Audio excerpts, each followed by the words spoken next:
चलिए शुरू करते हैं आज बीटा ऑक्सीडेशन का थर्ड लेक्चर।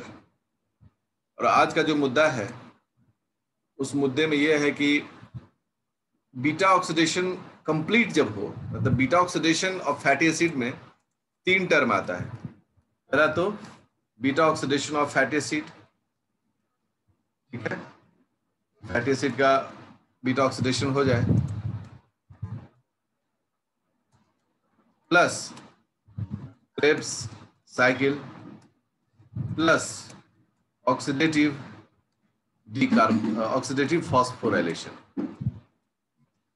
ठीक है, ये तीन प्रक्रिया जब पूरा हो जाता है तब हम लोग मानते हैं कि जो फैटी एसिड है उसका कंप्लीट ऑक्सीडेशन हो गया। तो बीटा ऑक्सीडेशन का तो स्टेप हम लोग पढ़ ही रहे हैं, Krebs cycle and oxidative phosphorylation भी अलग स्टेप्स हैं। तो इस दरमियान में अगर ये सवाल पैदा हो कि कितने कार्बन डाइऑक्साइड मॉलिक्यूल प्रस्तुत होंगे, कितने निकलेंगे इसमें, तो बड़ा सीधा सा हिसाब है भाई, आप काउंट करें, count the total number of carbon in the fatty acid chain. आपको कुछ नहीं करना है, काउंट करना है कि टोटल कितने फैटी एसिड चेन में कितने कार्बन है। अब एग्जांपल लो, एग्जांपल में मान लो कि आपने पैल्मेटॉयल या पैल्मेटिक एसिड लिया, तो पैल्मेटिक एसिड में क्या है, C16 है, तो 16 कार्बन है, तो इसमें कितने कार्बन डाइऑक्साइड निकलेंगे, तो 16 कार्बन है तो 16 कार्बन डाइऑक्साइड निकलेगा, सीधा हिसाब है, 16 CO2 निकलेगा। तो मिला जुलाकर इसका हिसाब बहुत ही आसान होता है। ठीक है, जितने कार्बन फैटी एसिड में उतने निकलेंगे कार्बन डाइऑक्साइड, इसमें कहीं कोई दिक्कत कभी नहीं होना चाहिए, इसलिए इसका आंसर हमेशा सीधा होता है, फैटी एसिड में जितना कार्बन उतना ही कार्बन डाइऑक्साइड निकलेगा। इस प्रकार से इस टॉपिक में आपने एक बैलेंस शीट को जो पिछले लेक्चर में भी देखा था। अब जो मुद्दा आएगा वो मुद्दा आएगा oxidation of unsaturated fatty acids. तो oxidation of unsaturated fatty acids में जाने से पहले मेरा विचार है कि हम लोग को एक राउंड थोड़ा अनसैचुरेटेड फैटी एसिड के बारे में देखना चाहिए। तो जो सबसे पहला सवाल आज होता है, फर्स्ट क्वेश्चन, वह है what is unsaturated fatty acid. ठीक है, how many types of unsaturated fatty acids, unsaturated fatty acids क्या होता है और कितने प्रकार के अनसैचुरेटेड फैटी एसिड्स होते हैं बायोलॉजी, ये तो जानना पड़ेगा ना भाई। तो हम लोग शुरू करते हैं सबसे पहला कि अनसैचुरेटेड फैटी एसिड्स किसे कहते हैं। तो अनसैचुरेटेड फैटी एसिड्स के बारे में लिखते हैं, any fatty acid chain having double or triple bonds between two successive carbons। दो सक्सेसिव कार्बन्स के बीच में अगर दो या तीन बॉन्ड्स हो, उसे हम लोग क्या कहेंगे, उसे हम लोग कहेंगे वह अनसैचुरेटेड फैटी एसिड चेन है। एक कार्बन है और दूसरे कार्बन के बीच में ऐसे डबल बॉन्ड, या फिर कार्बन है और दूसरे कार्बन के साथ इसका ट्रिपल बॉन्ड, ये सभी अनसैचुरेटेड कहलाएंगे। लेकिन बायोलॉजिकल सिस्टम में डबल बॉन्ड वाला अनसैचुरेटेड कार्बन जो है यही बहुतायत में पाया जाता है।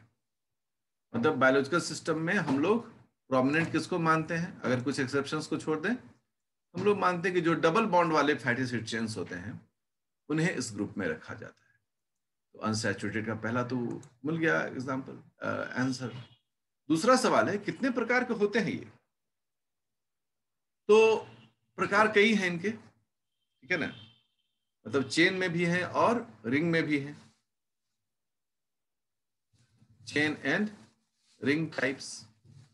अगर सिर्फ चेन के बारे में ही लें, चेन टाइप में लें, तो 4 टाइप्स होते हैं, 4 प्रकार होते हैं इसके।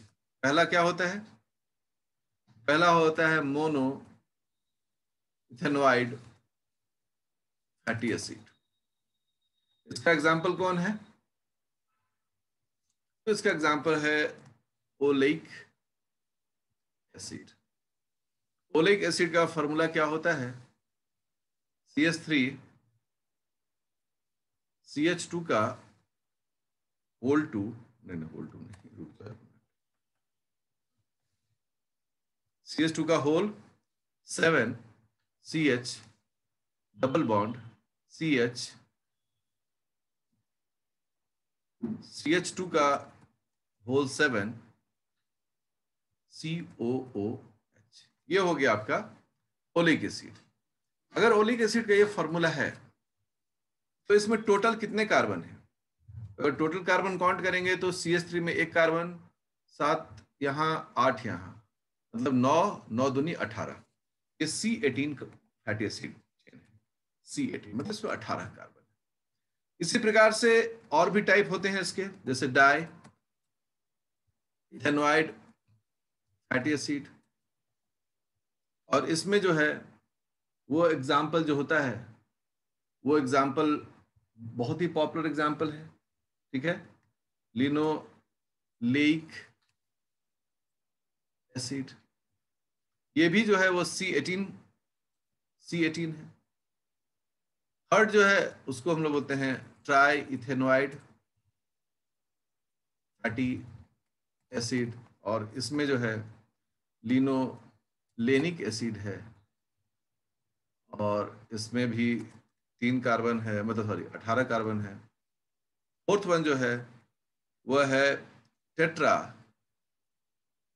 इथेनॉइड फैटी एसिड, और इसके अंदर में अराकिडोनिक एसिड है, और ये जो है वो C20। अब जो पहला है मोनोइथेनॉइड में ओलिक एसिड, उसमें 1 डबल बॉन्ड है। जैसे ऐसा सारा टॉपिक जो है वो फैटी एसिड्स में, फैट में पढ़ाया जाता है, लिपिड्स में पढ़ाया जाता है, लेकिन एक बार रिवीजन करना भी जरूरी है। लिनोलेइक एसिड में 2 डबल बॉन्ड है, जबकि 3 डबल बॉन्ड्स किसमें? लिनोलेनिक एसिड, ठीक है। और इसमें जो है 4 डबल बॉन्ड्स हैं, ठीक है, अराकिडोनिक एसिड। अगर हमसे कोई पूछता है कि भाई क्या टाइप्स हैं, हमने टाइप भी बता दिया। अब हमको कोई एक एग्जांपल लेकर ही चलना पड़ेगा। अच्छा, गौर करेंगे सभी लोग, आपको दिखेंगे सारे इवन हैं। सारे क्या हैं? इवन है। इवन मतलब कोई भी ऑड में नहीं है, मतलब 18 की जगह 19 होता है या 17 होता है तो हम लोग क्या कहते हैं कि ऑड है ये सारे इवन नंबर है, अर्थात कि इसमें बंटवारा बराबर हो सकता है। अगर आप अब आपसे सवाल कोई पूछे, अगला सवाल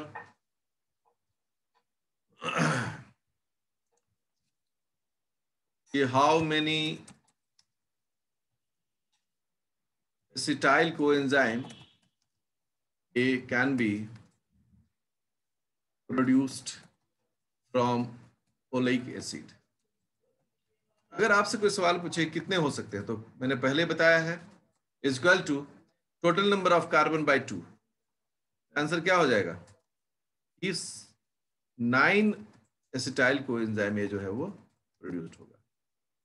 तो इस प्रकार पहले ही बता चुके हैं, तो मुझे उम्मीद है कि आप सभी इस हिसाब को पहले भी पढ़े थे, तो आप एकदम आराम से पिकअप कर लेंगे। अब एक चीज जो है फैटी एसिड के बारे में बताना है, एक सवाल है, पहले हम इसको मिटाते हैं, ठीक है ना। एक चीज हमेशा आप जितने भी विद्यार्थी हैं, मैं आप लोग से कुछ शेयर करता हूं कि पढ़ना पढ़ाना जो है ना, ये बड़ा एक सिस्टमेटिक और साइंटिफिक तरीका है। यह उसी तरह का तरीका है जिसको मैं कई बार बताता हूं, जिस तरह की सब्जी बनाना। अगर यह सब्जी बनाना या चाय बनाना, अगर हमें चाय बनाना तो हमें पहले प्रिपरेटरी काम करना होता है। प्रिपरेटरी मतलब हमें चाय पत्ती चाहिए, दूध चाहिए, चीनी चाहिए, पानी चाहिए, केतली चाहिए, गैस चाहिए। ये सारी व्यवस्थाएं होने के बाद ही कप भी चाहिए, पीने वाले लोग चाहिए। इन सारी व्यवस्था के बाद ही हम चाय बनाने का प्रक्रिया प्रारंभ कर सकते हैं। उसी तरह से लर्निंग, सीखना जो है वह उसी प्रकार से है कि हम जिस टॉपिक में आगे जाने वाले हैं, हमारा टॉपिक क्या है? Beta oxidation of unsaturated fatty acids. उससे पूर्व अनसैचुरेटेड फैटी एसिड्स के बारे में बेसिक जानकारी हमारी हो जानी चाहिए। अगर यह बेसिक जानकारी हमारे पास है तो हम आसानी से इस पूरे प्रोसेस को पढ़ और समझ सकते हैं। कई विद्यार्थी कहते हैं कि सर हम मेहनत करते हैं लेकिन समझ में नहीं आता है। मैं कहता हूं कि इसलिए समझ में नहीं आता है क्योंकि आपने प्रिपरेटरी वर्क नहीं किया है। प्रिपरेटरी वर्क को टीचर्स लोग कॉमन वर्ड में बोलते हैं बेसिक फंडामेंटल्स। अगर आप प्रिपरेटरी वर्क ही नहीं करेंगे, सोचो कि मैं तेलुगु पढ़ना चाहता हूं और मैंने तेलुगु में ना तो नंबर सीखा मैंने, ना ही उसका अल्फाबेट सीखा, तो क्या मैं तेलुगु पढ़ सकता हूं? बिल्कुल नहीं पढ़ सकता। तो पहला प्रिपरेटरी वर्क क्या होगा मेरा कि मैं तेलुगु का नंबर सिस्टम और अल्फाबेट्स, इन दोनों को पहले फेज में काम करूं। सेकेंड फेज में मैं वर्ड्स बनाना और उसके बाद सेंटेंस बनाना। ये तो 3 प्रिपरेटरी वर्क हमारा करना पड़ेगा ना। जो लोग बचपन में पढ़ते थे वो क्या पढ़ते थे? पहले अ आ इ ई पढ़ते थे, फिर वर्ड्स पढ़ते थे, मामा, ताला, लाता, तुलू, पुलू। देखिए छोटे बच्चे इसी तरह से सीखते हैं। तो वही मेथडोलॉजी यहाँ भी है कि हमने तो पहले अनसैचुरेटेड फैटी एसिड्स के बारे में जाना, उसके टाइप्स के बारे में जाना। अब सवाल होता है कि what type of geometric isomers are found in biological fatty acids। अब यहां पर एक टर्म आता है जियोमेट्रिकल आइसोमराइजेशन। तो जियोमेट्रिकल आइसोमराइजेशन क्या, किसे कहते हैं हम लोग? हम लोग कहते हैं कि जहां डबल बॉन्ड होता है, मान लो ये कार्बन है, यहां डबल बॉन्ड है और यहां पर इसके पास एक CH3 है और एक H है। ऐसे मैं थोड़ा इसको एक बार फिर से ढंग से बनाता हूँ, ठीक है ना। चलिए बड़ा सिंपल सा हम ओलिक एसिड को ही बनाते हैं, क्योंकि ओलिक एसिड ही हमको पढ़ना है सिलेबस में। हम ओलिक एसिड को बनाते हैं। देखो ये डबल बॉन्ड है और उसके बाद क्या है, एक तरफ इस ओलिक एसिड से CH3 और यहां से जुड़ा हुआ है हाइड्रोजन। CH3 CH2 का 7 भी देना होगा ना। CH3 CH2 का होल 7, ठीक है। ये लिखने का फॉर्मेट है। और दूसरी तरफ भी इसी प्रकार से CH2 का होल 7 COOH। अब आप गौर करें, इसी प्रकार से लिखा जाता है।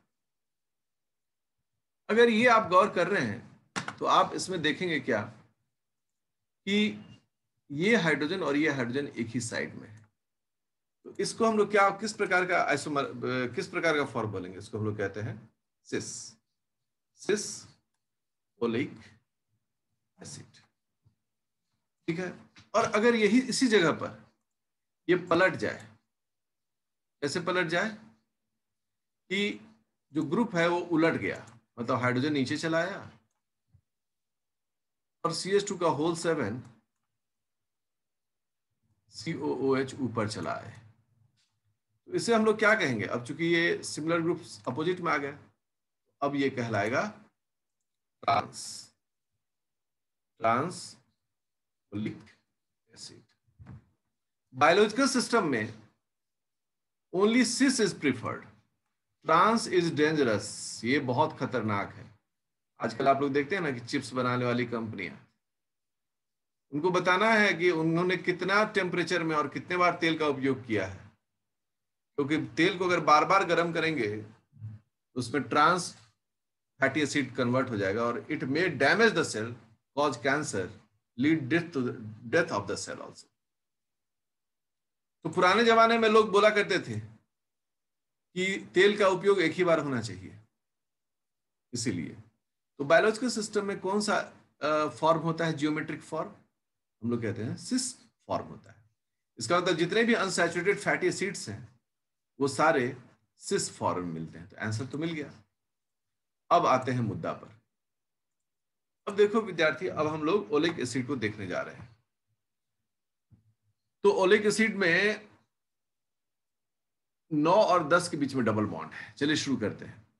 1 2 3 4 5 6 7 8 9 10। यहां पर क्या हो गया? डबल बॉन्ड हो गया। 10 11 12 13 14 15 16 17 और यहां पर हो गया 18 में COO और H। ठीक है, नंबरिंग यहां पर है, एंड है, तो ये हो गया CH3।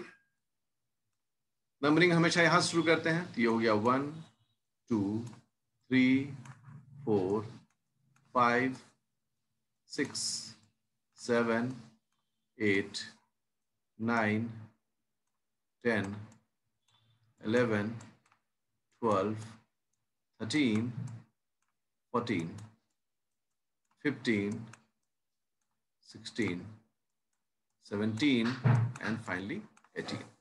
C18 कंपाउंड है ओलिक एसिड। सभी विद्यार्थियों से मैं हमेशा गुजारिश करता हूं कि आप शुरुआती दौर में इन सभी बेसिक्स को पूरी तरीके से लिखें। कई बार क्या होता है कि विद्यार्थी लगता है मैं तो सब जानता ही हूं, मैं इतना क्यों लिखूं। नो नो, आप अगर रिफ्लेक्स डेवलप करना चाहते हैं तो आपको ये सतत अभ्यास करना पड़ेगा। उसी तरह से कोहली क्रिकेट खेल ही रहे हैं, अच्छा खेलते हैं, तो क्या वो हर दिन 4 घंटा नेट प्रैक्टिस नहीं करते हैं? करते हैं। तो जब उनको आता ही है खेलने तो क्यों फिर वो प्रैक्टिस करते हैं? इसलिए कि उनका रिफ्लेक्स डेवलप हो जाए। तो हम लोग भी इस तरह से रिफ्लेक्स डेवलप कर सकते हैं। अब देखिए, ये 9 और 10 के बीच में डबल बॉन्ड है, और ये कौन सा बॉन्ड है? सिस। सिस डबल बॉन्ड है, सिस ओलिक एसिड। तो अब यहां देखो कि अगर शुरू हुआ काम, तो यह सब सबस्ट्रेट के रूप में चेंज किया। तो सबस्ट्रेट के रूप में चेंज किया तो यहां पर क्या आ गया? वो एंजाइम ए जुड़ गया। अब इस पूरे कंपाउंड का नाम क्या है? Cis oleoyl coenzyme A. Now this is the substrate. अब काम शुरू हुआ, beta oxidation of fatty acid. तो पहला जो है कटिंग होगा, वो कटिंग कहां पर होगा? हम लोग बोलते हैं पहला कटिंग यहां होगा सर। तो ये 2 कार्बन बाहर निकल गया, 1 and 2। दूसरा कटिंग कहां होगा? यहां होगा सर। 3 और 4 भी एक स्टाइल कोएंजाइम में बन के निकल गया। चौथा कहां होगा? यहां होगा सर।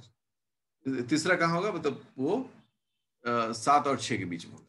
इस प्रकार से क्या हो रहा है? नॉर्मल बीटा ऑक्सीडेशन का जो स्टेप्स है वो स्टेप्स हो रहा है। कौन कौन सा स्टेप्स हो रहा है? पहला तो पहला है dehydrogenation of at alpha and beta carbons. सब लोग अभ्यास किए होंगे तो याद आ गया होगा, ये दोनों कार्बन पर एक एक हाइड्रोजन निकल जाता है। सेकेंड स्टेप क्या होता है? Hydration at alpha and beta carbons, है ना। तीसरा स्टेप में क्या होता है? डिहाइड्रोजिनेशन एट बीटा कार्बन, और fourth step cleavage of the carbon-carbon bond between alpha and beta carbons, इनके बीच में टूट गया। और फाइनल क्या होता है? Production of acetyl coenzyme A. तो चूंकि हमने अभ्यास है, मुझे याद है, आपको भी इसी प्रकार से अभ्यास करना होगा। आपके लिए हमेशा बोलते हैं विद्यार्थियों, आपके लिए कॉम्पिटिटर आपका टीचर होता है। जिस तरह से टीचर फ्रिक्वेंटली कोई चीज बता रहे हैं, आप उसी फ्रिक्वेंटली में उसको सीखें और उसी फ्रिक्वेंटली में आप आंसरेबल हो। ये स्टेप्स होता है। तो यहाँ जहां भी हुआ है वहां ये स्टेप होता गया, है ना। सबसे पहला स्टेप में क्या होता है कि दोनों में से एक एक हाइड्रोजन निकाल दिया जाता है। एक हाइड्रोजन यहां से निकाल दिया, एक हाइड्रोजन यहां से निकाल दिया, तो डबल बॉन्ड आ गया। फिर उसमें वाटर जोड़ा गया, यहाँ पर OH आ गया, यहाँ पर H आ गया। फिर डिहाइड्रोजनेशन किया गया बीटा पर, बीटा ये रहता है, यहाँ से दोनों हाइड्रोजन निकल गया तो कीटोन ग्रुप आ गया। फिर क्लीवेज है तो क्लीवेज में तीर तो दिख ही रहा है, टूट गया, और production of one acetyl coenzyme है, ये एक एसिटाइल कोएंजाइम। तो ये प्रोसेस यहां तक तो रिपीट किया, लेकिन यहां पर आके बहुत बड़ा एक सवाल पैदा हो गया। क्यों सवाल पैदा हो गया? क्योंकि यहां पर 8 और 9 के बीच में तभी तोड़ पाएगा जब ये सिस बॉन्ड की समस्या का समाधान करेगा। तो what is the unique, question आया, what is the unique thing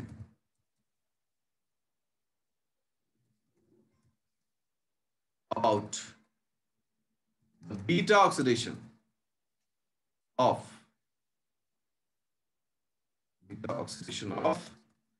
unsaturated fatty acids? Unique जो चीज है इसमें, जो यूनिक घटना है वो है transformation of cis bond into trans bond. आपको यहां पर सिस को ट्रांस में चेंज करना है, तो यह एक यूनिक घटना है। और सिस को ट्रांस में चेंज करने की घटना क्या कहलाती है? आइसोमेराइजेशन। क्या कहलाता है ये? आइसोमेराइजेशन। यह एक घटना आपको यूनिक घटना है जो कि सैचुरेटेड फैटी एसिड में नहीं मिलता है, लेकिन अनसैचुरेटेड फैटी एसिड्स में मिलता है। अब देखिए यहां पर ये फर्स्ट कार्बन हो गया, ये हो गया, ये थर्ड कार्बन हो गया, तो यहां पर सेकेंड और थर्ड के बीच में डबल बॉन्ड है। फर्स्ट कार्बन जो है वो चेंज हो चुका है किसमें? हम लोग कह रहे हैं कि ये चेंज हो चुका है कोएंजाइम ए में। इसको हम लोग अल्फा कार्बन कह रहे हैं, तो इसको हम लोग बीटा कार्बन कह रहे हैं। इसका मतलब अल्फा बीटा के बीच में अब कौन सा बॉन्ड है? डबल बॉन्ड है, सिस डबल बॉन्ड है। अब सिस डबल बॉन्ड होने के कारण एक स्टेप हमारा घट गया। यहां बड़ा इंपॉर्टेंट चीज है कि वन स्टेप इज रिड्यूस्ड। वो कौन सा स्टेप है जो घट गया? वो था स्टेप नंबर 1। स्टेप नंबर 1 में क्या होता था? उसमें होता था डिहाइड्रोजनेशन, ठीक है, डिहाइड्रोजनेशन होता था टू फॉर्म डबल बॉन्ड। लेकिन आप देखें कि चूंकि यहां पर ऑलरेडी डबल बॉन्ड है ही पहले से ही, इसलिए इस स्टेप को करने की जरूरत नहीं है, पहला स्टेप को करने की जरूरत नहीं है। तो हम लोग को इंटर करना है सेकंड स्टेप में, बट सेकंड स्टेप में हमें इंटर करने के लिए इसको सिस से ट्रांस में चेंज करना होगा। तो सिस से ट्रांस में चेंज करने के लिए यहां पर एक एंजाइम की जरूरत पड़ती है, ठीक है ना? और उस एंजाइम का नाम क्या होगा? तो ये सिस डबल बॉन्ड किसके किसके बीच में है? तो कार्बन 3 के बीच में है, कार्बन 2 के बीच में है, तो del 3 del 2, ठीक है। और उसके बाद हम लोग लिखते हैं इनॉयल कोएंजाइम ए आइसोमेरेज। याद रखिएगा ये जो एंजाइम है, यह एंजाइम सिर्फ अनसैचुरेटेड फैटी एसिड में यूज होता है, सैचुरेटेड फैटी एसिड में यह यूज नहीं होता है, क्योंकि सैचुरेटेड फैटी एसिड में कोई सिस डबल बॉन्ड नहीं होता है। जैसे ही ये एंजाइम एक्ट करेगा, नतीजा क्या होगा? नतीजा ये होगा, यहां पर जो है 1 2 3 4 5 6 7 8 9, ठीक है।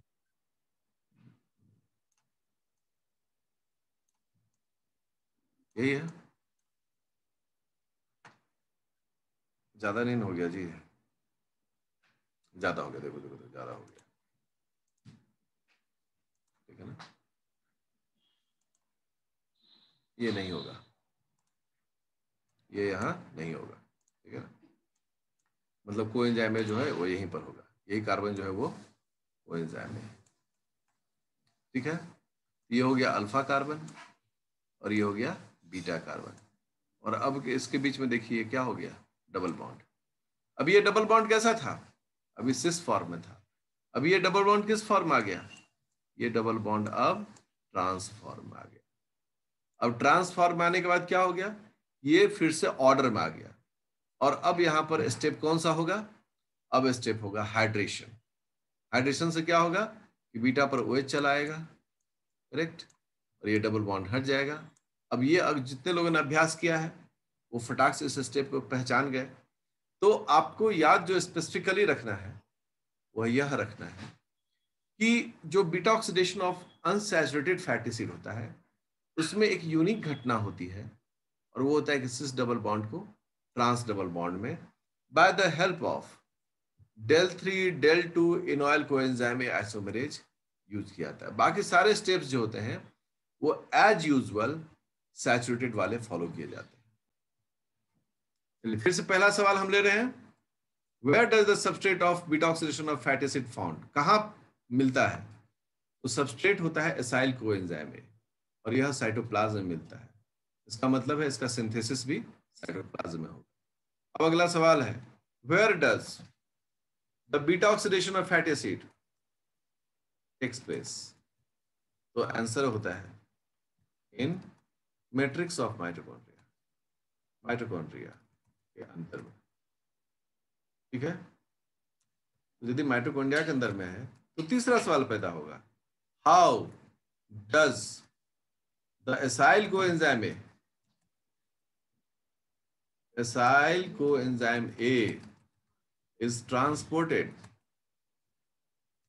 from the cytoplasm into the matrix of mitochondria। अब सवाल आया कि अगर साइटोप्लाज्म में सबस्ट्रेट बनता है तो उसको मैट्रिक्स ऑफ माइटोकॉन्ड्रिया में कौन ले जाता है, कैसे जाता है? ये तो आंसर आता है through carnitine shuttle, carnitine shuttle के थ्रू। अच्छा, मतलब कि कार्निटाइन शटल की मदद से एसाइल कोएंजाइम जो है, फैटी एसिड कोएंजाइम जो है, वह साइटोप्लाज्म से मैट्रिक्स में भेजा जाता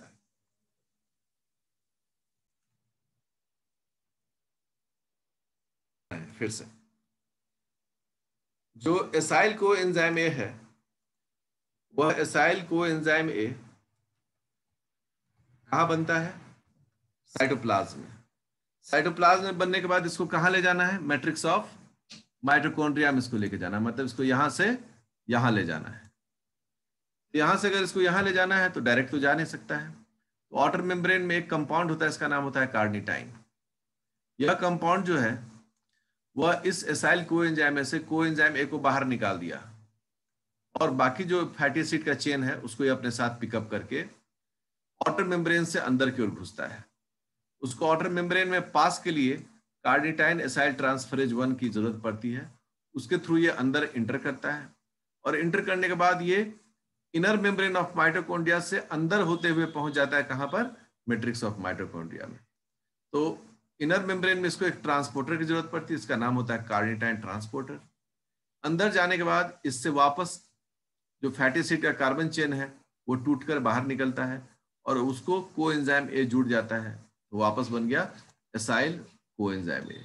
और ये कार्निटाइन वापस घूमकर आउटर मेम्ब्रेन में अवस्थित हुआ। इसको वापस घूमने के लिए एक एंजाइम की जरूरत पड़ती है, जो यहाँ पर आप गोल सा एंजाइम देख रहे हैं, इसका नाम है कार्निटाइन एसाइल ट्रांसफरेज 2। तो this is the exact reaction of the transferring of fatty acyl coenzyme A from the cytoplasm into the matrix of mitochondria.